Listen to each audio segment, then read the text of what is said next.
عليه والصلاة لأهلها أما بعد فأعوذ بالله من الشيطان الرجيم بسم الله الرحمن الرحيم ولا تمش في الأرض مرحا إنك لن تخرق الأرض ولن تبلغ الجبال طولا وقال النبي صلى الله عليه وسلم من تواضع رفعه الله وفي نفسه صغير وفي أعين الناس عظيم ومن تكبر وزعه الله وفي نفسه عظيم وفي أعين الناس حقير أو كما قال النبي صلی اللہ علیہ وسلم۔ سامعین محترم، میں نے آپ حضرات کے سامنے سورہ بنی اسرائیل کی آیت نمبر 37 تلاوت کی اور سرور کائنات صلی اللہ علیہ وسلم کے ارشادات مبارکہ میں سے ایک ارشاد آپ حضرات کے سامنے ذکر کیا۔ اس آیت مبارکہ میں روحانی امراض میں سے ایک مرض کا ذکر ہے۔ اس سے پہلے سورہ فلق کا درس چل رہا تھا، جس میں پچھلے درس میں ایک روحانی بیماری حسد کا ذکر ہوا۔ حسد کی تفصیل، اس کی تعریف، اس کے مراتب اور اس کا علاج، اور اس آیت میں تکبر کا ذکر ہے۔ یہ دونوں روحانی بیماریوں میں سے بہت بڑی بیماریاں۔ حسد میں یہ تھا کہ کسی کو اللہ نے نعمت دی، اس نعمت کو دیکھ کے دل میں جلن پیدا ہونا اور اس نعمت کو کے زائل ہونے کی تمنا پیدا ہونا، اس کو زائل کرنے کی کوشش کرنا۔ اور تکبر میں کیا ہوتا ہے؟ اللہ رب العزت نے کوئی نعمت دے دی، اس نعمت کے وجہ سے فخر اور غرور کرنا، دوسرے بندوں کو اپنے آپ سے کم تر اور حقیر سمجھنا، یہ تکبر۔ تکبر کسے کہتے ہیں؟ ایک موقع پہ آپ صلی اللہ علیہ وسلم نے فرمایا کہ لا يدخل الجنت من کان فی قلبہ مثقال حبۃ من خردل من کبر،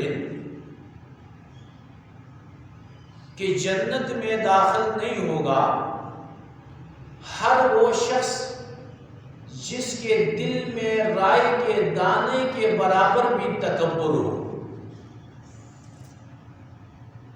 صحابہ اکرام میں سے کسی صحابی نے سوال کیا، یا رسول اللہ صلی اللہ علیہ وسلم، ہم میں سے ہر بندہ یہ چاہتا ہے کہ ہمارا لباس خوبصورت ہو، ہمارے جوتے خوبصورت ہو، ہمارا مکان خوبصورت ہو، کیا یہ بھی تکبر میں آتا ہے؟ آپ صلی اللہ علیہ وسلم نے فرمایا کہ یہ تکبر نہیں ہے۔ ان اللہ جمیل یحب الجمال، اللہ خوبصورتی کو پسند کرتے ہیں۔ تکبر یہ ہے کہ بطر الحق و غمط الناس، حق بات کو ٹھکرانا اور لوگوں کو حقیر سمجھنا، لوگوں کو کم تر سمجھنا، یہ تکبر ہے۔ تو فرمایا کہ وَلَا تَمْشِ فِي الْأَرْضِ مَرَحًا، زمین پہ مت چلو اکڑ کر، تکبر کی چال کے ساتھ مت چلو۔ جو اکڑ کے چلتا ہے، ایک تو وہ پاؤں زمین پہ زور سے مارتا ہے، دوسرا سینہ تان کے یوں چلتا ہے۔ تو فرمایا کہ اِنَّكَ لَن تَخْرِقَ الْأَرْضَ، آپ اپنے اس چال کے ساتھ زمین کو پھاڑ نہیں سکتے۔ وَلَن تَبْلُغَ الْجِبَالَ طُولًا، آپ سینہ تان کے پہاڑوں تک نہیں پہنچ سکتے ہیں۔ تو ایسا نہیں کرنا۔ اب یہ جو تکبر ہے یہ کس وجہ سے پیدا ہوتی ہے؟ یہ اللہ کی نعمت کی وجہ سے۔ اللہ رب العزت نے دنیا کی تھوڑی سی مال و دولت دے دی، بندے میں غرور و تکبر پیدا ہو مال کی وجہ سے۔ کوئی منصب مل گیا، عہدہ مل گیا، تکبر آ گیا۔ اولاد دے دی، صحت دے دی، حسن و جمال دے دیا، اللہ نے علم دے دیا، اللہ رب العزت نے کسی بڑے خاندان میں، قبیلے میں پیدا کیا۔ اب بندے میں تکبر آ گیا، میں تو بڑا بندہ اور دوسرے مجھ سے کم تر ہیں۔ اسی طرح عبادت میں بھی تکبر آیا، میں تو بہت پرہیزگار ہوں، نماز گزار ہوں، اور دوسرے جو ہیں وہ بدکار ہیں، بے دین ہیں۔ اس طرح کی عبادت کے اندر بھی تکبر ہوتا ہے۔ اور یہ جو تکبر ہے یہ احسان فراموشی ہے۔ نعمت اللہ نے دی، اب اللہ رب العزت کی جو صفت تھی اسے اپنانے کی کوشش کر رہا۔ اس کی مثال ایسے، اس دنیا میں کوئی بندہ مجبور ہو کے کسی کے پاس جاتا ہے کہ بھائی میرے حالات خراب ہیں، بچے بھوکے ہیں، تعاون کا محتاج ہوں، چھپکے سے اس کو کوئی 1000 روپے پکڑا دیتا ہے۔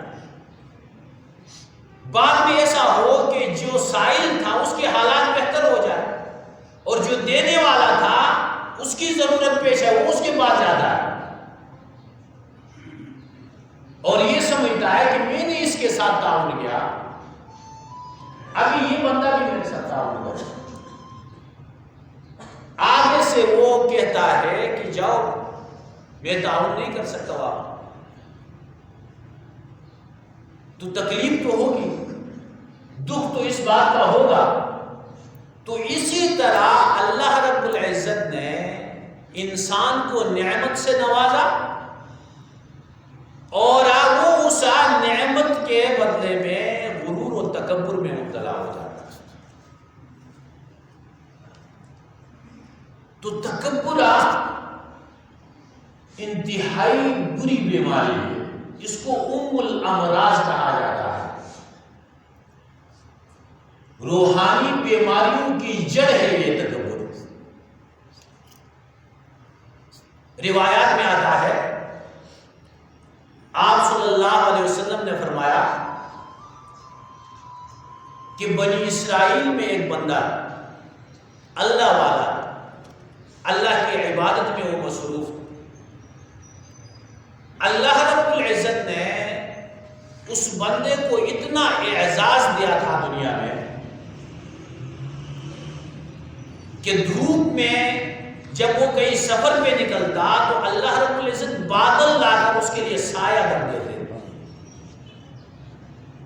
اتنا عبادت گزار۔ وہ کہیں سفر پہ جا رہا، ایک گناہگار بدکار بندہ تھا، اس نے اس اللہ والے کو دیکھا اور دل میں اس کی تڑپ پیدا ہو گئی، ندامت پیدا ہو گئی۔ اپنے گناہوں سے، اور اس نے یہ سوچا کہ میں اس اللہ والے کے ساتھ تھوڑا وقت گزاروں اور اپنے گناہوں سے توبہ طائب ہو جاؤں۔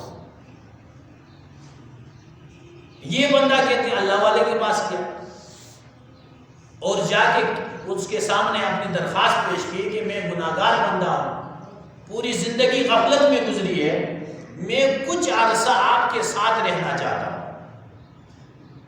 جب یہ بات کہی، اس اللہ والے نے ناگواری کا اظہار کیا، کہا میرے ساتھ مت رہو۔ وہ جو بندہ تھا انتہائی ندامت کے ساتھ آنسو بہاتے ہوئے وہاں سے چلا گیا۔ کہتے ہیں کہ وہ جو بادل تھا، اس اللہ والے کے ساتھ ساتھ جو بادل چلتے، وہ بادل اسے چھوڑ کے اس گناہگار بندے کے اوپر آ گئے۔ یعنی اس کی وہ گناہوں سے ایسی ندامت اور توبہ کی تھی کہ اللہ نے اسے صاف کر دیا، اور وہ جو اللہ والا تھا اس کے دل میں تکبر اور غرور آنے کی وجہ سے اللہ رب العزت نے وہ اعزاز اس سے چھین لیا۔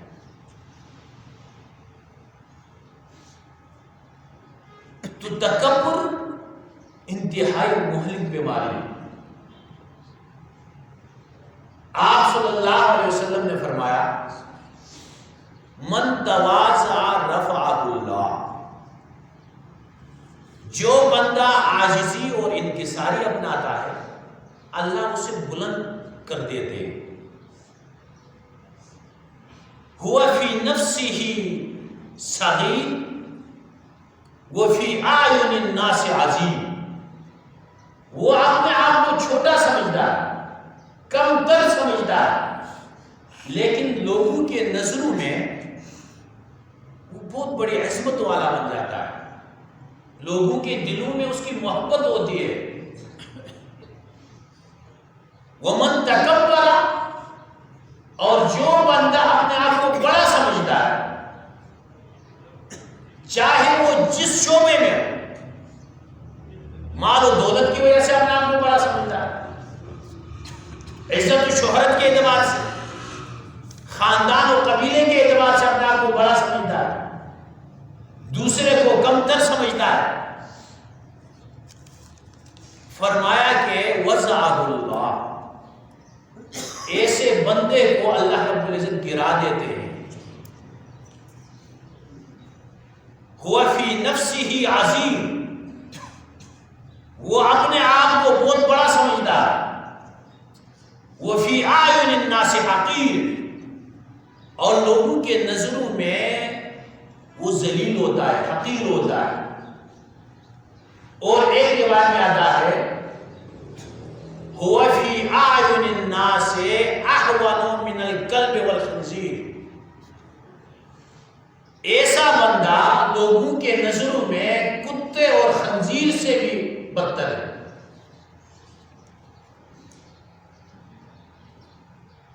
اب یہ جو غرور ہے، اس کا علاج کیا ہے؟ اس کا علاج یہ ہے کہ بندہ اپنی ابتدا کو سوچے، اپنے انتہا کو سوچے، اپنی زندگی کو سوچے کہ میں ہوں کیا چیز۔ ذنون مصری رحمت اللہ علیہ ایک بار جا رہے تھے، راستے میں ایک نوجوان کو دیکھا جو اکڑ اکڑ کے چل رہا، تو شیخ صاحب نے اسے نصیحت کی اور تکبر کی مذمت بیان، تو اس نے آگے سے کہا جانتا ہے میں کون ہوں، میں کس کا بیٹا ہوں، میں کون سے خاندان سے ہوں، جانتا ہے۔ تو ذنون مصری رحمت اللہ علیہ نے کہا کہ میں خوب جانتا ہوں تمہیں، اولوں کا نطفہ، تم ایک گندے نطفے سے بنے ہو، ابتدا تمہاری گندے نطفے سے ہوئی۔ ایسا گندا نطفہ کوئی اپنے جسم پہ، کوئی اپنے کپڑوں پہ برداشت نہیں کرتا، وہ آخر کا جیفا، اور آخر تمہارا اختتام گندگی کے ساتھ ہونا ہے۔ جب یہ روح نکل جائے گی تم سے بدبو آئے گی، تمہیں کیڑے لگ جائیں گے، پیٹ پھٹ جائے گا، تمہاری انتہا تو یہ ہے۔ اور اس ابتدا اور انتہا کے درمیان کا جو عرصہ ہے، بہت بڑی مقدار میں ایک گندگی اٹھا کے چلتے ہو۔ تم ایک گندگی کا مجموعہ ہے، میں تمہیں خوب جانتا ہوں۔ تو جو بندہ اپنے ابتدا کو، اپنے انتہا کو، اپنے حالات پہ نظر رکھے گا تو اس میں غرور و تکبر نہیں آ سکتا۔ اس غرور و تکبر کی وجہ سے بہت سارے لوگ مرتد ہو گئے۔ تکبر اللہ رب العزت کو اتنی ناپسند ہے، یا تو اس بندے سے ایمان ہی اٹھا دیتے۔ عمر فاروق رضی اللہ تعالیٰ عنہ کے زمانے میں ایک عیسائی بادشاہ تھا جو مسلمان ہو گیا، حج پہ چلا گیا۔ وہاں ایسا ہوا کہ ایک دیہاتی غریب بندہ تھا، اس نے وہ احرام پہ پاؤں رکھا۔ وہ جو بادشاہ تھا جب اٹھا تو اس کا احرام کھل گیا۔ غصے میں آ کے زور سے ایک تھپڑ مارا اس غریب بندے کو، اس کے 2 دانت ٹوٹ گئے۔ وہ شکایت لے کے امیر المومنین کے پاس گئے کہ حضرت ایسا واقعہ ہوا، اس نے میرے دانت توڑ دیے۔ امیر المومنین نے کہا کہ اسے بلایا جائے۔ اس بندے کو بلایا گیا۔ بلانے کے بعد حکم سنایا کہ العفو والقصاص۔ اب 2 ہی صورتیں ہیں، یا تو یہ غریب بندہ تمہیں معاف کر دے، یا یہ تم سے بدلہ لے گا، تمہارے بھی دانت توڑ دے گا۔ اس نے کہا حضرت میں کہاں اور یہ کہاں، یہ تو ایک غریب سا بندہ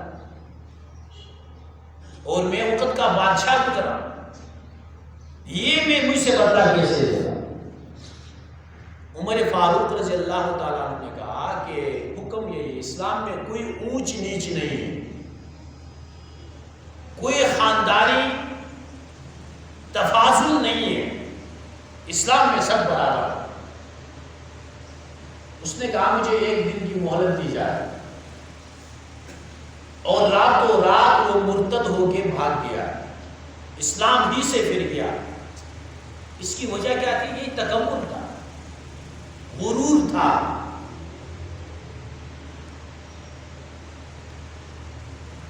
عمر فاروق رضی اللہ تعالیٰ عنہ کے پاس فارس سے ایک وفد آتا ہے۔